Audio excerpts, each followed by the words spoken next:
right, I'm right here to share with you 5 investments that are risky but very profitable. So if you are an individual who you have a little bit of high risk appetite, just so you can have a grab of these investments, and guess what, they have good returns and you can do something about it. By the way, they are registered, they are reliable, they are stable, they have been tested by times. Let's get on the business. And by the way, this is Good Joseph, in case you're watching for the first time. Can you imagine this? I'm doing all this research for you guys. So the only thing I'm only asking you to just subscribe. What does this WhatsApp? First of all, some people tend to think like if you subscribe, you'll be charging anything. No, it is free. That's a small button written subscribe. It is in black. Hit that subscription button. Make sure that you like this video. That's like telling me thank you, and leave a comment on the comment section. Tell me among the 5 that I will discuss here, which one are you into? All right, let's get on the business. And by the way, don't also forget that happens to be my number right there. If you need my services at a private coaching, let's get on the business. Number 1, something called special funds. Special funds. People have been asking me this about special funds. Special funds. What are special funds? Examples of special funds we have in Kenya. We have Manza X. By the way, I'm not being paid by anybody. I'm just saying them, okay? The other one we have is called Oak Fund. Oak Fund.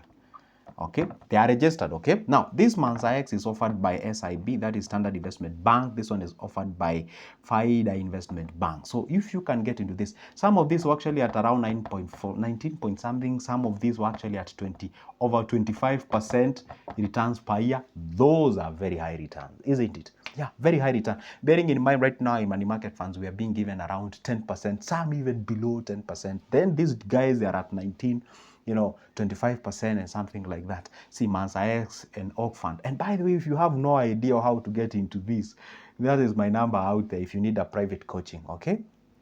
For you to get yourself into this. I think here on Mansa X, you need a minimum of 250,000 Kenyan shillings to get into it. That's like $2,500. This Oak Fund, I think you did like $500,000. That's like 500,000 K. That's like 5,000 USD or something like that. Okay? Yeah, if I got my numbers right. Yeah. So anyway, in case you need to get yourself into this, then you can always get a private coaching. Why am I saying that you should get a private coaching? Because most of you might be like, oh my goodness, 19.4%, I think I need it.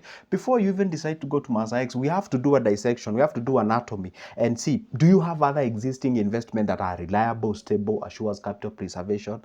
And what other investments do you have, so that we see whether are you able, or is it necessary for you to have the Mansa X or something, or maybe Off Fund or something like that. So that's why you always need to contact your financial advisor so that they can check the existing investments in your portfolio basket and see the nature in terms of high risk, low risk, medium risk, or something like that. Then we can be able to see where you can start with this one, then later you can explore this or this and that, because these investments are actually vehicles to take you to your destination as far as the investments are, or rather as far as the financial freedom is concerned. Some of the vehicles may not actually reach you to your destination. Just because we are saying, hey, there is an investment called Y, does not mean that everyone should actually all go to that. No.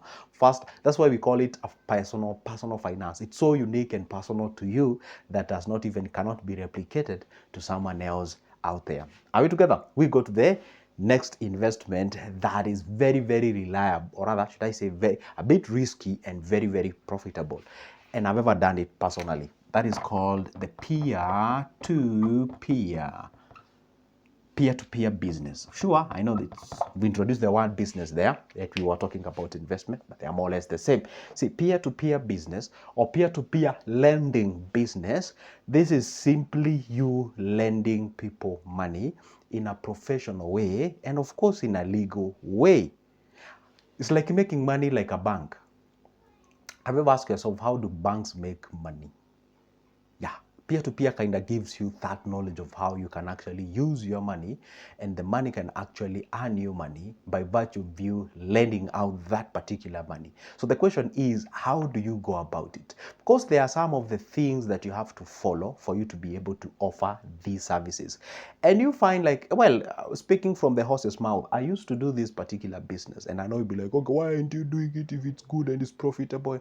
Of course, you pick a vehicle to reach you to a certain particular place so that you can move to the next level, so that you can move to the other level, to the other level, to the other phase, or something like that. Now, see, when it comes to peer-to-peer lending, of course, you must have the capacity to, find out the person that you're lending your money has the capacity to pay you back. And if they do have the capacity, you don't only stop there. You also go further step to find out what can be used as a collateral, or just in case something happens in terms of repayment of that particular debt, so that you can minimize. We don't speak the language of eradicate. You can eradicate if it's possible, but it's to minimize the losses that can be realized out of that act of you lending that particular money. That is peer-to-peer. And by the way, good news, I know that sounds like a whole of a new, sort of a white elephant in the room. That's my number out there. You can pick it up. I have a ready business plan on peer-to-peer lending with all the things that you need to do for you to actually do what? Have an effective peer-to-peer. The copy only goes for 280 shillings. That's less than $3. So you can shoot me a text on WhatsApp. You can get that copy. Anyway, let's go to the second investment. Rather than that investment that you can actually use, and it actually has a little bit of risky, and it's very, very profitable. It's called VC, that is venture capitalists. Venture capitalism, venture capitalism. This is not a so popular thing in Kenya. It's happening, okay, those who are aware, it is happening in massive way. But those who don't even know what it is in the first place, they don't think like it even exists. By the way, I don't know you guys, you've realized something about life. Where attention goes, energy flows. Let's say, for example, you're intending to buy a car. Let's say you want to buy a Honda Vezel. And then the moment you say, I love Honda Vezel, I want to buy this car. And then when you go on the streets, you start seeing that Honda Vezel, a lot of it out there. When attention goes, energy flows. So if today you start figuring out what is a venture capitalist and how does it go up, you realize that it's actually happening in large quantity. So venture capitalist simply means, instead of you starting and I'm going to use a layman's language, okay? Instead of you starting your own business, hey, I would like to, to get into the cosmetics business. I love beauty. Hey, I would like to get into that hotelier business. You can actually take your money, go invest in an existing business, doing that what you love. By the way, apprenticeship's like an opposite of venture capitalist. Apprenticeship is when you go to that business that you love and you'd like to start. You don't get paid, but you want to learn from that particular business to gather the knowledge and experience. You don't put your money. But the venture capitalist is where now you find out, well, it can be you or it can be a company that can do that for you. Okay? Now, what happens is that you find out a business that you'd love. For example, say you'd like to get into, shoe importation and shoe selling. So instead of you going the entire scratch and starting it from the beginning, you can actually invest into an existing business that have already been proven. Of course, you need to have an accountant or financial something. Somebody can actually do an anatomy of the financial health of that particular company and see whether it is worth investing. Then you invest in that existing systems. And that is far much better. And by the way, if you'd like me to teach you about venture capitalists, always get back to me. Because this is an area I can tell you for sure, guys, it is actually taking course. If you go to the developed world, this thing is happening. Most of the billionaires and wealthy people are investing this way rather than starting a company from the scratch. Someone has already started the thing. Someone knows about logistics, knows everything, is an expert in that particular area. The numbers looking healthy. So why don't you throw in your cash and you get a fraction of, that given company? Of course, you get the shares, and of course, you have you stipulate on how you guys are gonna be sharing the profit. Of course, you must have a. I mean, this is one thing that you're just doing in a kienyeji way. When I say kienyeji is a Swahili term, means you just do it in a very local way, like, oh, it's a friend who is running a grocery shop, so I should put in my money there. Okay, so your agree friend will be paying me. No, you don't do that. You do it in a very legal way. Agreement. People have to sign. People have to bring their lawyers and something like that. I know the moment now I talk like that, you'll be like, oh my God, that's reserved for the wealthy. No, come on. A lawyer in Kenya will not cost you a lot of money. A couple of thousands, if the guy has signed the document to witness, it's not. Guys, let's try to think open. Let's try to think big. Come on. My people, let us not have victim mentality. Let us not have the poverty mentality. These things can be done. I remember back when I was in university, I used to go to a place called Westlands in Kenya, in Nairobi. It's a very high-end area. You have a lot of offices and a lot of experts, work there. When I say experts, I mean expatriates. Are they expatriates? People who come from outside the country. And then I could see those offices and be like, oh my goodness, how do people even get these offices? I used to think like those places are reserved for different people. Anyway, let's not get there. Now, point is, that's a very good area where you can get your money into and you can actually earn quite well. Another thing is actually something called private equity. Private equity is now is kind of another way of opposite of venture capitalism. This is when you start a business or an investment. Let's call it a business. You start a business with an idea of selling its shares or with an idea of selling its, you know, with an idea of selling, fraction of its shares to get investors as an exit plan. And I've seen a lot of people doing this, especially again in the developed country. You find somebody actually starts a private equity. You start, and a private equity can also mean, companies that are exchanging hands privately. We have two types of, we have the public listed companies, we call them the PLCs, and we have the private. For example, let's say today Safaricom was to be sold. For those who come from Kenya, know what Safaricom is. Let's say it was to be sold, then of course that information will be on public. Why? Because this is a public company. And why is it a public company? It's not because it is known. It is a public company because it is listed in the Nairobi Securities Exchange. That means that you and me can buy shares of that particular company. In other words, you and me can become one of the owners of that particular company. So if it's a public listed company, they ought to make their public, and that's why they stand before the cameras and TV and announce how much they have made in terms of a profit. Not all our companies do that. Some companies are private. They never announce to you how much they make in terms of a profit. Now, when you say private equity, these are companies that exchange hands without public knowing. We just hear some rumors. Oh, you know what? X and Y company has been sold to.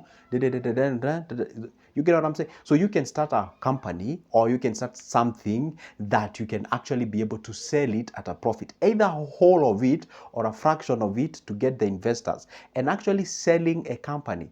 Or you can actually list it under what we call the IPO, the initial something or something like that. IPO. See, what happens, it's usually an exit plan. When I say exit plan, does not mean quitting the business. It means you becoming more of an entrepreneur more than a business owner. Well, I think this is a very deep discussion. I think I should try to make, unless you guys will tell me on the comment section, if I make these videos, will you watch these videos? Tell me, because this is a very deep discussion actually. This is an area that is less explored in here in country of ours anyway. Another thing is actually production. These ones, I love it. Production, you can say manufacturing. If you can be able to start a manufacturing engagement in Kenya, if you can, do you know Kenya is still a net importer? We import almost everything. True. Yet we have a lot of raw materials.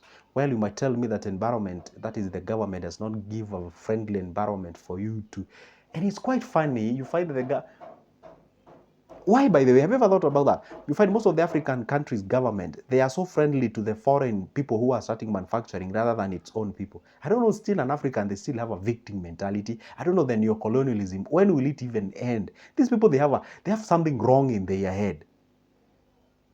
I don't know what goes on in Africa. I don't know. The more you think about Africa, the more you become bitter. Sorry. Whatever. So if you can start manufacturing, you can manufacture anything in Kenya, in Africa. Some even countries don't even have the capacity to manufacture toothpicks, earbuds, phone covers. Sure, you may not be able to come with a phone as of now, but phone covers, this pen, just manufacture anything. Just get, if you can, manufacture nails, manufacture soap, detergents, just get something going. Manufacturing is a very, very, very, very lucrative industry. So those guys are more than even 5, profitable risk investment that you can get yourself into, and they are very, very profitable. This is good justified. Try the best as I can to come in front of you with my pen and board and this camera, and of course with you. Share this information so that at least you can learn something. Just like an iron sharpens another iron, so do we learn from each other? So how about we see each other? But never forget, that's my number up there. Shoot me a call. Let's talk business. See ya.